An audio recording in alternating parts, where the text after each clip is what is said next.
महायुद्ध में निपटना बहुत कठिन है, बहुत मुश्किल है। तो बंधु हृदय में कौन से समय ज्ञान की प्रकटाना है रहती और भगवान महावीर के जीवन का अपने दिल में कर लो राइटिंग, जितना राइटिंग करो भगवान महावीर के जीवन का अपने दिल में कर लो राइटिंग, तो समझ जाओ चातुर्मास हमारा सफल होगा, हमारा जीवन सफल होगा, हमारे जीवन में निश्चित परिवर्तन आए बिना रहेगा नहीं। आवश्यकता है, हमारे ज्ञान की आवश्यकता है। बिना ज्ञान हम इधर उधर दौड़ रहे हैं। आज चातुर्मास का पंचम दिवस है और तारीख कौन सी है? तारीख तिथि वाले तो रहे नहीं, हमारे पास तो तारीख आ गई। पहले हमारे यहाँ तिथि चलती थी, अब तिथि का तो कोई पूछने ही नहीं है। आज तारीख है 17 तारीख क्या कहती है? हमारी बहनें आवाज देती है 17 कोई नहीं, किससे खतरा है? खतरा किससे?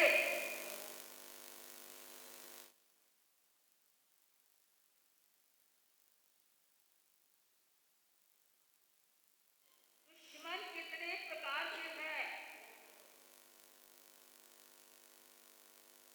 मित्र और दुश्मन की परिभाषा क्या है? परमात्मा भगवान महावीर को पूछा गया कि भगवान हमारा मित्र कौन है और हमारा दुश्मन कौन है? आप बता सकते हैं?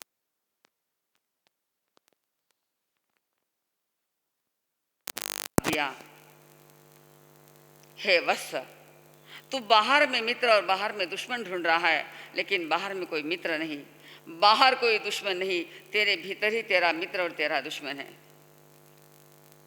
अप्पा कत्ता विकत्ताय दुहाणय सुहाणय अपा मितम अमितम च दुपठियो सुपठियो। अपनी आत्मा ही कर्मों की करता है, कर्मों को करने वाली, कर्म का बंधन करने वाली, कर्म की गांठें बांधने वाला यदि कोई है तो अपनी आत्मा है। और उन कर्मों के फल को भुगतने वाला कौन है? अच्छे हो या बुरे, हमारी आत्मा ही उन कर्मों के फल को भुगतती है। दुहाने या सुहाने, चाहे दुख हो या सुख हो, अशुभ कर्मों से दुख होगा, शुभ कर्मों से सुख होगा, उसको भोगने वाली कौन है? आत्मा। हमारी आत्मा ही कर्मों की करता है, हमारी आत्मा ही कर्मों को भोगने वाली है। मेरी अपनी आत्मा ही मेरी मित्र है और मेरी अपनी आत्मा ही मेरी शत्रु है, मेरी दुश्मन है। बाहर कोई दुश्मन नहीं। जिनको आपने दुश्मन मान के रखा है वो दुश्मन है ही नहीं। वो दुश्मन तो शायद आपका कुछ नहीं बिगाड़ेगा, लेकिन भीतर का बैठा हुआ दुश्मन, भीतर का बैठा हुआ शत्रु क्या करेगा साहब? आपके भव भव बिगाड़ देगा, एक भव नहीं। बाहर का दुश्मन तो शायद एक आधा जन्म बिगाड़ सकता है, नहीं भी बिगाड़ सकता है, लेकिन भीतर का जो दुश्मन है, भीतर का जो शत्रु है, वो हमारे भवो भव बिगाड़ देगा। एक भव नहीं, अनेकों अनेकों भव हमारे बिगाड़ देगा। भगवान ने कहा तेरी आत्मा ही तेरी मित्र है, तेरी आत्मा ही तेरी शत्रु है, लेकिन हम मानने के लिए तैयार नहीं, भगवान की बात मानने के लिए तैयार नहीं है। महावीर को मानते हैं लेकिन महावीर की बात नहीं मानते हैं। कहा गया रास्ते को महावीर का नाम देना आसान है, रास्ते को महावीर का नाम देना आसान है, लेकिन महावीर के रास्ते पे चलना बहुत कठिन है। लेकिन महावीर के रास्ते पे चलना बहुत कठिन है। मार्ग को महावीर नाम दे दिया, मकान को महावीर नाम दे दिया, दुकान को महावीर नाम दे दिया, कोई इंडस्ट्रियल एरिया वहाँ महावीर नाम दे दिया, ये बहुत आसान है। लेकिन भगवान महावीर के रास्ते पर, भगवान महावीर के मार्ग पर, भगवान महावीर के नियमों पर चलना बहुत कठिन है। तो बंधुओं, भगवान महावीर ने कह दिया हमारी आत्मा ही हमारी मित्र है, हमारी आत्मा ही हमारी शत्रु है। कैसे हो सकती है? आत्मा ही मित्र, आत्मा ही शत्रु, एक वस्तु एक है और बातें दो है कैसे? भगवान ने कह दिया दुपट्ठियो सुपट्ठियो। दुष्मार्ग पर, गलत मार्ग पर, गलत राह पर चलने वाली जो मेरी आत्मा है वो मेरी दुश्मन है, और सन्मार्ग पर जो चलने वाली मेरी आत्मा है, सही रास्ते पर चलने वाली जो आत्मा है वो मेरी मित्र है। बोलो साहब, टटोलो अपने आप को, देखो अपने आप को, मैं सन्मार्ग पे हूँ या कुमार्ग पे हूँ? बोलो। आपको अपनी टैली करना है। ये उंगली इस चातुर्मास में किसी के और नहीं जाएगी, नहीं, मेरे और आएंगी। ये उंगली मुझे मेरी और करना है। मैं सन्मार्ग पे हूँ या मैं कुमार्ग पे हूँ, गलत मार्ग पे हूँ, दो मार्ग पे हूँ, यह निर्णय मेरा अपना होगा, किसी दूसरे का नहीं। बात हमारी चल रही थी कौन सी? क्रोध की बात चल रही थी। क्रोध क्या करता है? क्रोध क्या करता है? वो आपका मित्र है या शत्रु? पहले तो ये आप ज्ञान प्राप्त कर लो, क्रोध आपका मित्र है या शत्रु?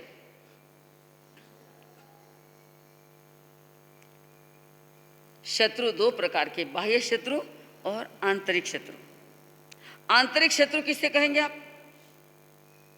आंतरिक शत्रु की परिभाषा क्या? बोलो, आंतरिक शत्रु की परिभाषा कहो। आप कहोगे छुपे हुए दुश्मन। नहीं, जो हमें मित्र के समान लगे, मित्र नहीं है लेकिन जो हमें मित्र के समान लगे, वो क्या है? शत्रु। जो मित्र तो नहीं है, मित्र के समान जिसका व्यवहार नहीं है और जिसको हमने क्या मान लिया है? मित्र मान लिया है, वो है हमारे आंतरिक शत्रु। क्रोध को आपने क्या मान लिया? आपका कई माने क्रोध ने? बोलो, क्या माना क्रोध को आपने? मित्र या शत्रु माना? शत्रु, पक्की बात बोलो। मेरे को खुश करने के लिए नहीं, किसी और को खुश करने के लिए नहीं, मुझे अपने आप को खुश करना है, मुझे अपने आप को सुधारना है। बोलो, आपने क्रोध को मित्र माना है या शत्रु? बोलो ना, कई माना मित्र या शत्रु? यदि शत्रु माना है, मैं आपको पूछना चाहूंगी, कोई दुश्मन, कोई शत्रु, उसको आप आपके घर का पता दोगे? आपके घर के पास उसको आने देंगे? आपके घर में उसको आप प्रवेश देंगे क्या? कई बात करो। आपका दुश्मन कोई आया आपके घर में आने के लिए, तो आप आने दोगे उसको? नहीं, पक्की बात। फिर आपका निर्णय। क्रोध को आपने शत्रु माना है, उस शत्रु का प्रवेश आपके घर में नहीं होना चाहिए। बोलो सा, तैयारी है? यदि क्रोध को आपने अपना शत्रु माना है, तो उसे मेरे आत्मघर में मैं प्रवेश करने नहीं दूंगी। बाहर के शत्रुओं को रोक देते हैं, बाहर के शत्रुओं को आने नहीं देते, लेकिन ये आंतरिक शत्रु को तो बड़े आनंद के साथ आप अंदर आने देते हो। यदि आपने शत्रु माना है तो निर्णय आपको करना होगा कि इसको मेरे घर में प्रवेश करने दूं या नहीं। शत्रु यदि घर में प्रवेश कर ले, फायदा होगा या नुकसान? शत्रु फायदो करे कि नुकसान? पक्की बात है। फिर प्रवेश करने देना या नहीं करने देना आपका अपना निर्णय है। क्रोध क्या करता है? क्रोध से कितने नुकसान होते हैं? क्रोध का सबसे पहला वार किसके ऊपर होता है? बोलो। परमात्मा भगवान महावीर ने कहा है, आप शास्त्र पढ़ते हो, शास्त्र कंठस्थ करते हो, लेकिन शास्त्रों के मर्म को भी जानकर अपने जीवन में उतारना बहुत जरूरी है। भगवान महावीर ने क्रोध को क्या कहा? हाँ बोलो। क्रोध का पहला वार किस पे होता है? भगवान ने कहा, कोहो पी पढ़ासी। क्रोध ये कैंची है, किसकी? आपके प्रेम की कैंची है। किसकी कैंची है? प्रेम को काटने वाला यदि कोई धारदार शस्त्र है तो शस्त्र कौन सा है? क्रोध। क्रोध को काटने वाला धारदार, प्रेम को काटने वाला धारदार शस्त्र कोई है तो है आपका क्रोध। एक क्रोध किसकी कैंची है? प्रेम की कैंची। और क्रोध का सबसे बड़ा वार हमारे रिलेशन पर होता है। किसके ऊपर होता है? हमारे संबंधों के ऊपर, हमारे रिलेशन के ऊपर क्रोध क्या करता है? कुठाराघात करता है। हमारे संबंध, थोड़ा सोचना है आपको। मैं आपकी बात आपको कह रही हूँ, जरा देखिए आपके संबंधों में जो खटास आई है, आपके जो संबंध बिगड़े हैं, आपके संबंधों में जो दरार आई है, चाहे पति पत्नी के बीच हो, चाहे बाप बेटे के बीच हो, चाहे सास बहू के बीच हो, चाहे भाई भाई के बीच हो, चाहे समाज के बीच हो, ये जो दरार आई है, जो खटास आई है, किसकी वजह से साहब? आज हमारे संबंध क्यों बिगड़े? बोलो। हमारी मानसिक स्थिति का दिवालाखोर कितना खतरनाक है, हम कितने दिवालियाखोर हैं। आपस के तो संबंध खराब करते ही करते हैं, आपस के तो संबंध बिगाड़ ही दिए हैं। लेकिन जहाँ संत महात्मा आते हैं, संत ये सभी का होता है, किसी एक का नहीं, किसी एक वर्ग का नहीं, किसी एक पार्टी का नहीं, किसी एक समाज का नहीं। संत संपूर्ण विश्व का होता है। लेकिन आपके आपस के संबंधों की खटाई कहाँ तक पहुँच गई? आपके आपस के संबंधों की खटाई, आपके आपस के संबंधों का द्वेष, आपके आपस के संबंधों की क्रोध की तीव्रता कहाँ तक पहुँच गई? हाँ, आप नमो लोहे सव्व साहुणम बोलते। हो सकता है मेरे शब्द कठोर हो सकते हैं, लेकिन कठोरता का कारण कुछ हो सकता है। आप नमो लोहे सव्व साहुणम बोलते हो, नवकार महामंत्र बोलते हो, भगवान महावीर के अपने आप को आप भक्त बताते हो। जरा टटोलो, क्या भगवान महावीर के भक्त हो? आप नमो लोहे सव्व साहुणम बोलने के अधिकारी हो? आज हम कहां से कहां तक पहुंच गए? मोक्ष तो बहुत दूर। मोक्ष की बातें करना सरल है, मोक्ष की बातें आसान है, लेकिन बंधुओं, इन क्रोध ने हमको तितर बितर कर दिया, तहस नहस कर दिया।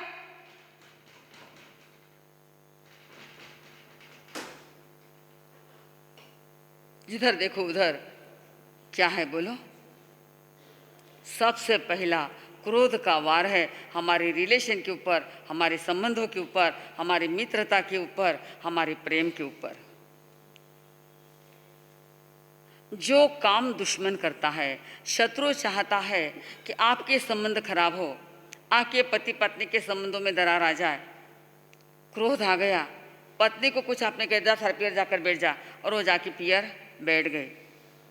लड़के ने सुसाइड कर लिया। किसकी वजह से भाषा? दुश्मन वही चाहता है, शत्रु वही चाहता है आपके संबंध बिगड़े, आप घर में रहकर के भी सुखी ना रहे। आप किसको खुश कर रहे? दुश्मन को कि मित्र को? आपका दुश्मन खुश है, दुश्मन का काम ही नहीं रहा। दुश्मन को जो करना था आपने स्वयं ने अपने आप कर लिया क्रोध करके। दुश्मन आपके संबंध खराब करने के लिए तैयार था, दुश्मन आपके परिवार को मिटाने के लिए तैयार था, दुश्मन को कुछ करना नहीं पड़ा।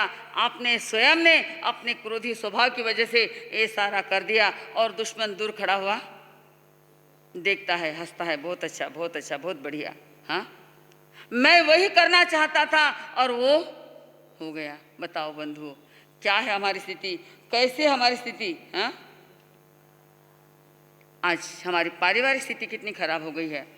आप घर में रहते हो, लेकिन घर के लोगों के साथ आपके संबंध कैसे है? घर का लोग कैसा लगे? बोलो, अच्छा लगे कि खराब? बोल सकते हो? कहते हैं जब परिवार के लोग खराब लगने लगे, जब परिवार के लोग खराब लगने लगे और पराये लोग अच्छे लगने लगे। बाहर का लोग अच्छा है, घर का खराब है, घर के मेरे दुश्मन हैं, घर के मेरे को साथ देने वाले नहीं है, घर के सारे लोग खराब है, और पराये, बोलो पराया कैसा है? बेना बोलो ना, पराया अच्छा है ना? और जिस दिन आपके मन ने बगावत कर दी कि घर के लोग खराब और पराये अच्छे, समझ लेना तबाही की शुरुआत हो गई। किसकी शुरुआत हो गई? तबाही की शुरुआत हो गई। जिस दिन घर के लोग खराब और बाहर के लोग अच्छे लगने लगेंगे, उसी दिन से तुम्हारी अपने आप की तबाही की शुरुआत है। तबाही करने वाला कोई नहीं है, हम स्वयं अपने तबाही के हकदार है, जिम्मेदार है। बंधुओं, इस क्रोध ने क्या नहीं किया, क्या नहीं करता है क्रोध। हमारे हंसते खिलते मुस्कुराते उस घर को, गुलशन को क्या कर देता है? स्मशान में परिवर्तित कर देता है। हमारा अपने आप पर कंट्रोल नहीं। बच्चे को कुछ बोल दिया, बच्चा घर छोड़ के चला गया, बिना बोले चला गया। फिर पेपर में आउट करते, बेटा तू आजा, थारी माँ घणी रोई रे, तुझी आई रडून राहिली, हां कोणालाही चांगलं वाटत नाही, तू लवकर ये, आता आम्ही तुला काही बोलणार नाही. काय गोष्ट. मग पहिले लक्ष ठेवायचं असतं. बोलताना पहिलेच आपल्या शब्दाला आवरायला असतं. और बोलने के बाद पछताते, फिर कहते आजा बेटा अब तेरे को बोलेंगे नहीं. क्या स्थिति हो गई हमारी. हमारी क्रोध ने पहले हमारा रिलेशन खत्म कर दिया. दूसरा क्या, क्रोध से हमारे नुकसान कितने, 7 नुकसान है. पहला नुकसान रिलेशन खत्म, संबंध खत्म. आज क्या परिस्थिति हमारी, बोलो. आज आपके रिलेशन, आपके संबंधों में, आपके मित्रता में जो खटास आई वो किस वजह से आई है, किस वजह से आई, बोलो. क्रोध. और दूसरा वार है क्रोध का, दूसरा वार है क्रोध का किसके ऊपर, आपके इमोशन, आपकी भावना के ऊपर दूसरा वार है. इमोशन खत्म हो गए. एक स्कूल में बच्चों को टीचर पढ़ाते थे, लेकिन पढ़ाने वाले जो टीचर थे उनका स्वभाव कुछ कठोर था. भाषा में तीव्रता थी, अंदर में प्रेम नहीं. तो चेहरे पर भी क्या था उनके, कभी मुस्कान नहीं, कभी चेहरे पर खुशी नहीं, कभी हंसता हुआ चेहरा नहीं, हमेशा आंखें लाल, चेहरा फुला हुआ. स्कूल में बच्चों को पढ़ाते हैं और पढ़ाने के बीच कभी कभी बच्चों को प्रश्न भी पूछ लेते थे, लेकिन कोई भी बच्चा उनके प्रश्न का सही जवाब नहीं दे पाता था. इसका मतलब ये नहीं कि टीचर पढ़ाते नहीं थे, टीचर तो पढ़ाते थे, लेकिन कोई भी बच्चा उनके प्रश्न का सही जवाब नहीं दे पाता था.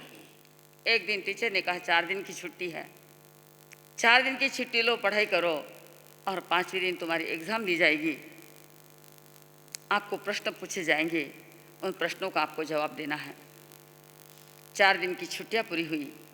5वें दिन बच्चे स्कूल में पहुंच गए, टीचर भी आ गए और टीचर ने बच्चों को प्रश्न पूछना शुरू किया. टीचर ने बच्चों को प्रश्न पूछना शुरू किया. अब बच्चा खड़ा होता है प्रश्न का जवाब देने के लिए, वो टीचर की ओर ना देख करके ऊपर देख के टीचर के प्रश्न का सही जवाब दे रहे. एक बच्चा, 2 बच्चा, हर बच्चा टीचर के मुंह की तरफ ना देख के ऊपर देख के जवाब दे रहे, और सारे के सारे बच्चे सही जवाब दे रहे. टीचर भी तो परेशान हो गया. आज तक मेरे स्कूल का रिकॉर्ड है कि मेरे स्कूल में एक भी बच्चे ने कभी सही जवाब दिया, और आज सारे के सारे बच्चे क्या दे रहे, सही जवाब. क्या बात है, बच्चे ऊपर देख के जवाब दे रहे. आजकल चीटिंग का ज़माना है, बच्चे चीटिंग कर लेते हैं. कॉपी करने का ज़माना है, बच्चे बड़े माहिर हैं इस बात में, बड़े होशियार हैं. वो तो गांधी जी का ज़माना गया. महात्मा गांधी जी को बच्चों ने, विद्यार्थी ने कहा था कि कोई एक प्रश्न नहीं आ रहा तो मेरा देख के लिख लो. तो महात्मा ने कहा नहीं, महात्मा गांधी ने कहा मैं नहीं. सत्य के ऊपर जो जिंदगी भर चले, जिन्होंने कभी कॉपी की नहीं, लेकिन आज के बच्चे उसमें माहिर है. भले महात्मा गांधी का देश है, भगवान महावीर का देश है, लेकिन भगवान महावीर और महात्मा गांधी के वो आचार और विचारों से हम शून्य होते जा रहे हैं. अब बच्चे ऊपर देख के जवाब दे रहे हैं और सारे जवाब सही आ रहे हैं, तो टीचर के मन में कुतूहल हो गया, क्या बात है. टीचर ने पीछे मुड़ के ऊपर देखा, उनको लगा कुछ प्रश्न के जवाब लिखे हुए, लेकिन प्रश्नों का जवाब नहीं था. वहाँ पे टीचर का फोटो लगा हुआ था, स्माइलिंग फेस वाला. कौन सा फेस वाला, स्माइलिंग फेस वाला फोटो लगाया. और स्माइलिंग फेस वाले फोटो की तरफ देखकर हर बच्चा हर प्रश्न का सही जवाब देता है. टीचर परेशान कि मेरे तरफ ना देख के मेरे स्माइलिंग फेस की तरफ देखकर बच्चा हर प्रश्न का जवाब कैसे दे रहा है, सही जवाब दे रहा है. देखो बंधु, आज हमारे इमोशन, हमारी भावनाएं, हमारी बॉडी लैंग्वेज कैसे हो गई, बॉडी लैंग्वेज कैसे हो गई आज आपकी. लॉफिंग क्लास लगाए जाते हैं, हंसना भूल गए हम लोग. हम देखते हैं सुबह सुबह लॉफिंग क्लास चलते हैं, आपको हंसना सिखाना पड़ता है. आपके चेहरे की इमोशन, आपकी बॉडी लैंग्वेज इस क्रोध ने क्या कर दी? दूसरा धमाका, दूसरा वार। हमेशा चेहरा कैसे? लाल गुलाबी फुला हुआ, चेहरे पे तनाव, जब भी देखो तब चेहरे पे कोई स्माइल नहीं, चेहरे पे कोई मुस्कुराहट नहीं, चेहरे पर कोई प्रेम के भाव नहीं। एक किसने किया? एक किसने किया? एक क्रोध का दूसरा धमाका, जिसने आपके इमोशन को खत्म कर दिया।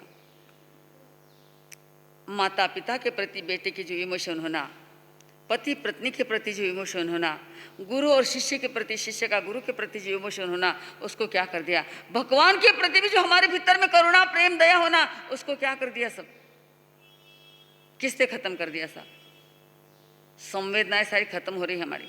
अंदर की करुणा, अंदर का प्रेम, अंदर की सारी भावनाएं किसने खत्म कर दी? हाँ, घर में रहते, लेकिन घर कैसे हो गया हमारे? कैसे हो गए घर? बोलो, क्या कहा हमारे ज्ञानियों ने? घर असावे घरा सारखे, घर असावे घरा सारखे, नको सुनुस्त्या भिंती। सिर्फ दीवारों को घर नहीं कहा जाता, सिर्फ छत को घर नहीं कहा जाता। बहुत सुंदर घर है, बहुत सुंदर फर्नीचर है, क्या काम का? घर असावे घरा सारखे, नको सुनुस्त्या भिंती, तिथे असावा प्रेम जिव्हाळा, तिथे असावा प्रेम जिव्हाळा, नको सुनुस्त्या नाती। क्या होना? कईयों घर में बोलो, मैं आपकी आवाज सुनना चाहती हूँ। क्या होना चाहिए घर में? अब आवाज है मेरे तक। प्रेम जिव्हाळा, आपस का हार्द सौहार्द, इस क्रोध ने सब खत्म कर दिया। एक पति का पत्नी के प्रति कोई प्रेम नहीं है, कुछ भी हो गया तो अंदर में कुछ हलचल मस्ती नहीं है। एक बेटे का अपने माँ बाप के प्रति, माँ बाप का बेटे के प्रति, सारे इमोशन इस क्रोध ने खत्म कर दिए। बंधुओं, एक स्कूल में नए टीचर आए थे और जूनियर टीचर थे। बच्चे शरारती होते हैं, बच्चे बड़ा शोर करते हैं। टीचर उनको शांत करने की कोशिश करता है, लेकिन बच्चे मानते नहीं है। 10 दिन हो गए। एक दिन जूनियर टीचर सीनियर टीचर के पास पहुंच गए। बोले, आपके क्लास में तो बड़ी शांति है, आपके बच्चे बड़े शांत हैं, लेकिन मैं 10 दिन से कोशिश कर रहा हूँ, लेकिन बच्चे मानने के लिए तैयार नहीं है। तो वो सीनियर टीचर कहता है कि तुझे समझा नहीं, मैंने जिस दिन स्कूल में क्लास में प्रवेश किया, पहले ही दिन पहला इंप्रेशन, बच्चे जब शरारत करने लग गए, धूम मचाने लग गए, आवाज़ करने लग गए, मैंने लिया डस्टर और जोर से मारा। एक बच्चे के सर को लगा, खून निकला, बच्चे शांत। फिर से दूसरे दिन बच्चे शोर करने लगे, फिर से डस्टर मारा। 3 दिन तक मैं डस्टर मारते रहा, बच्चे को एकदम डर हो गया। अब मैं स्कूल में पैर रखते सारे बच्चे शांत हो जाते हैं। तो वो जूनियर टीचर कहता है, कोई समझ में बात नहीं आई, आपने आपकी शक्ति को कम कर दिया, डस्टर की शक्ति बढ़ गई। पत्थर मारने से चोट आ जाती है, पत्थर कोई मार सकता है, लेकिन पत्थर को फोड़ने वाला कौन है? पत्थर को भी फोड़ने वाला कौन है? पानी। पत्थर से किसका सर फोड़ो या पत्थर को कोई फोड़े, ताकत किसमें? बोलो, पत्थर को फोड़ने वाले में ताकत है या पत्थर किसी को मारे किसी को फोड़े उसमें ताकत है? बोलो, पत्थर को फोड़ने वाले में ताकत है। पानी जो होता है, कितना ही मजबूत पत्थर हो, वो पानी पत्थर को क्या कर देता है? चूरा चूरा चूरा कर देता है। बंधु, आप में किसी को मारने की ताकत है, लेकिन क्रोध को मारने की ताकत किसमें है? क्रोध को खत्म करने की ताकत किसमें है?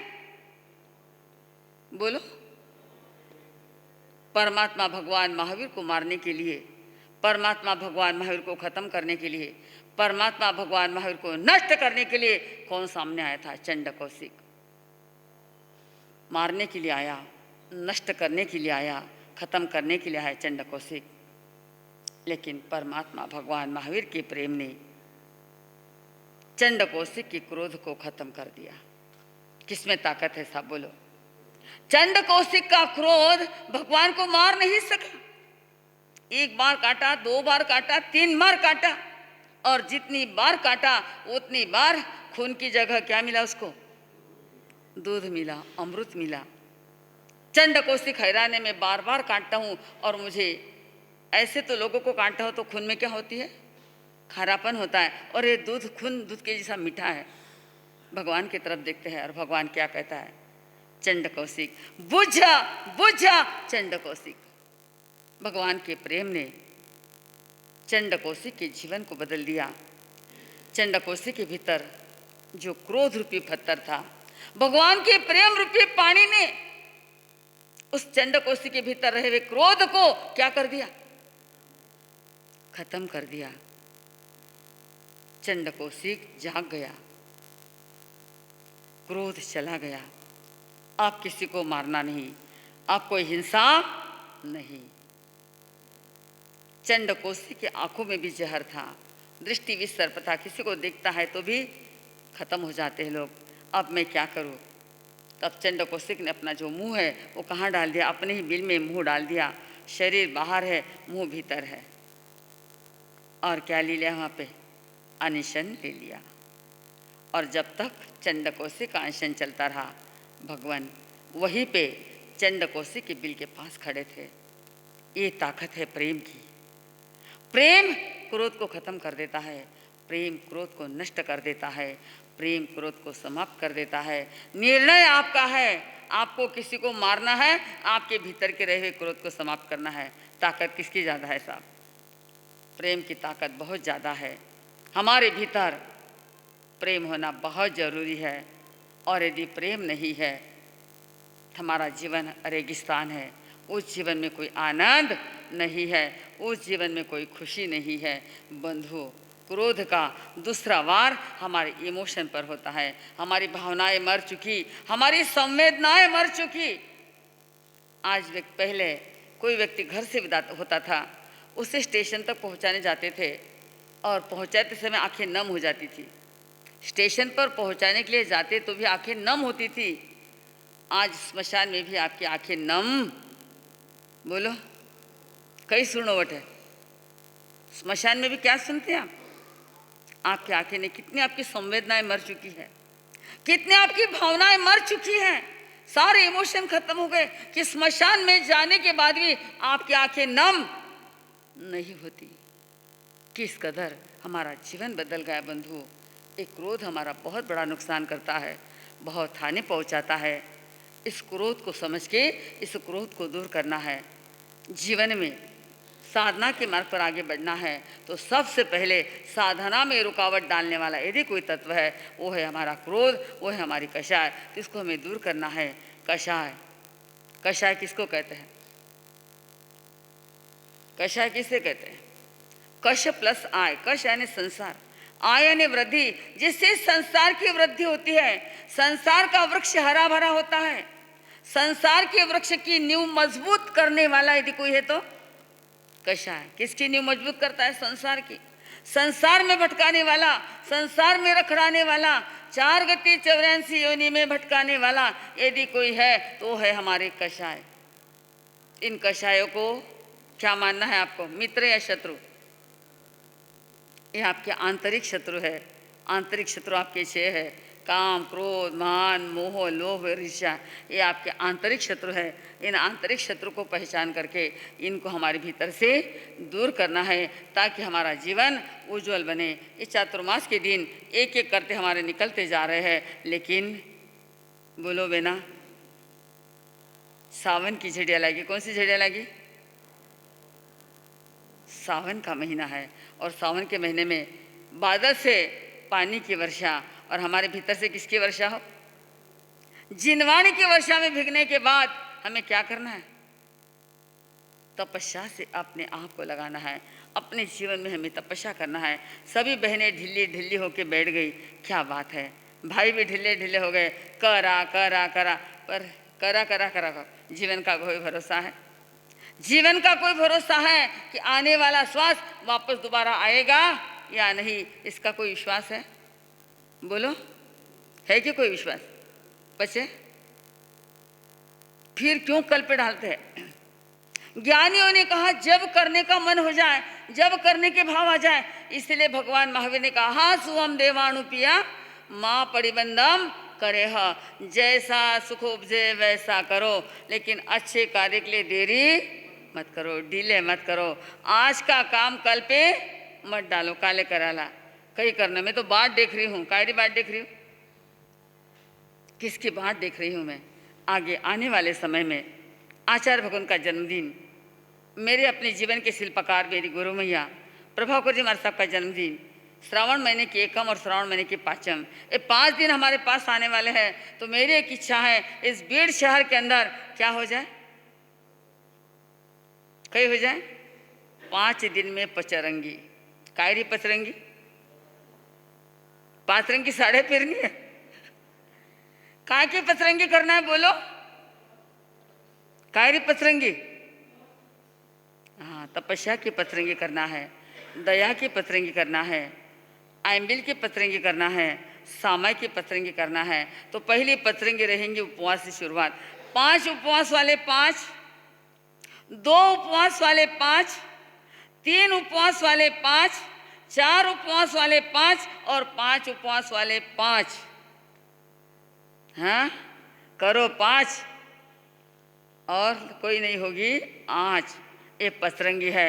जिनको भी इसमें भाग लेना है, हमारी कोई बहनें नाम लिखने के लिए तैयार हो जाए, नहीं तो हमारे साध्वी जी के पास, हमारे प्राची जी है, प्रसन्ना जी, प्राप्ति जी, छोटे भी संस्कृति स्वीकृति के पास, जिनके भी पास आपको नाम लिखाना है, जिनके 5 उपवास करने का मानस है 5 में नाम लिखा है, 4 उपवास करने वाले 4 में नाम लिखा है, तेला करने वाले तेला में नाम लिखा है, बेला करने वाला बेला और उपवास करने वाला उपवास। शुरुआत होगी सावन सुद एकम और समाप्ति का दिन होगा सावन सुदी पाँचम। तो उपवास की पचरंगी, आइम्बिल की पचरंगी, एकासना की पचरंगी और दया की।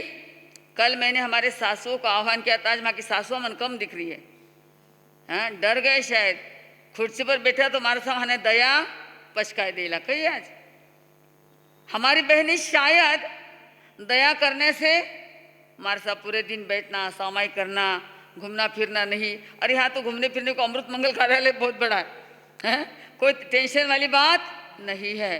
खाते पीते मुक्ति, दया के नाम से घबराओ मत, दया हमारा धर्म है और दया हमें मोक्ष में ले जाने वाली है।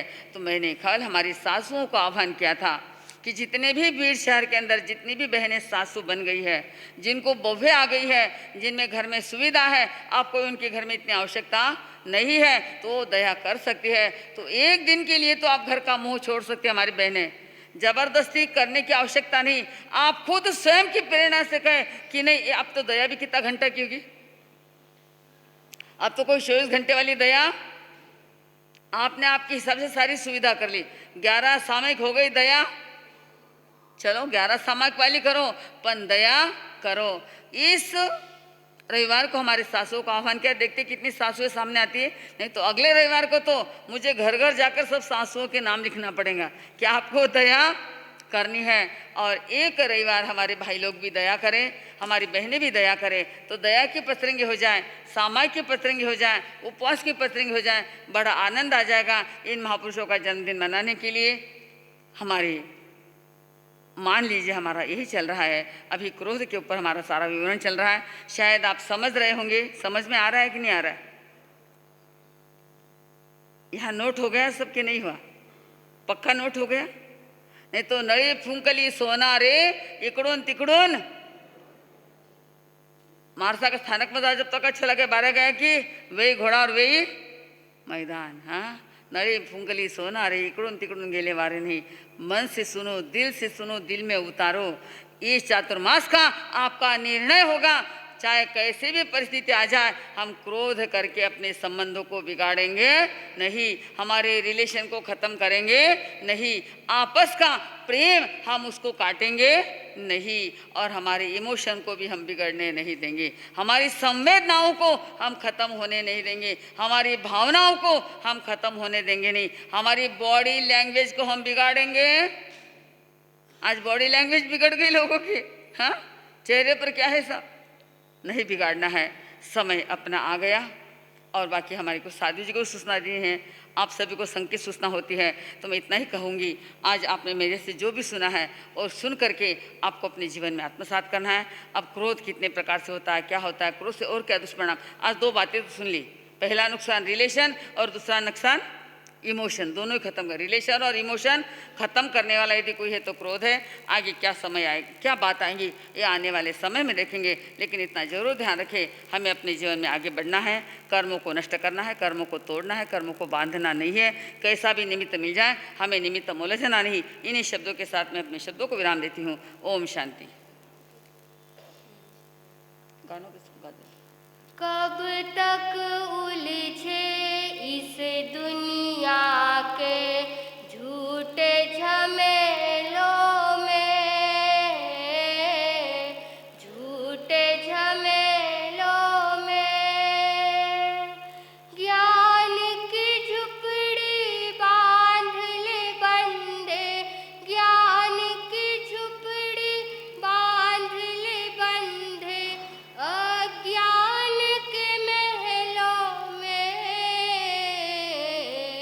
कब तक उलझे इस दुनिया के झूठे झमेलों में,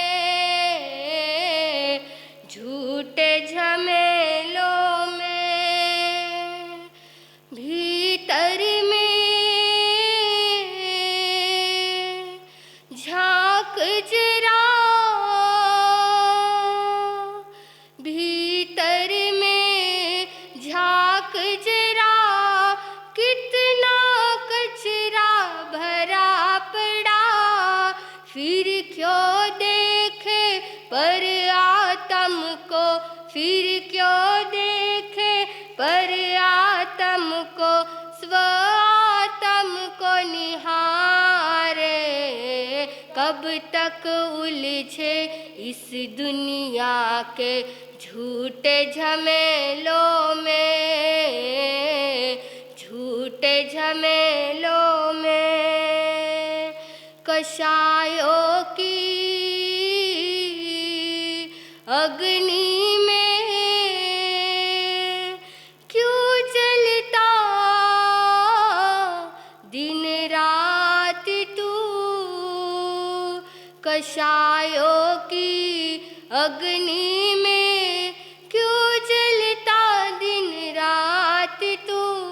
सोच जरा तू, समझ जरा तू, सोच जरा तू, समझ जरा तू। आजा गुरु चरणों में। कब तक उलझे इस दुनिया के झूठे झमेलों में, झूठे झमेलों में। पत्थर में से मोती चुन, भीतर की आवाज तो सुन। पत्थर में से मोती चुन, भीतर की आवाज को सुन। शांत तू ही है, सौम्य तू ही है, शांत तू ही है, सौम्य तू ही है। भौतिकता के डेरों में कब तक उलझे इस दुनिया के झूठे झमेलों में, झूठे झमेलों में। ज्ञान की झुपड़ी बांध ले बंधे, ज्ञान की झुपड़ी बांध ले बंधे, अज्ञान के महलों में। कब तक उलझे इस दुनिया के झूठे झमेलों में, झूठे झमेलों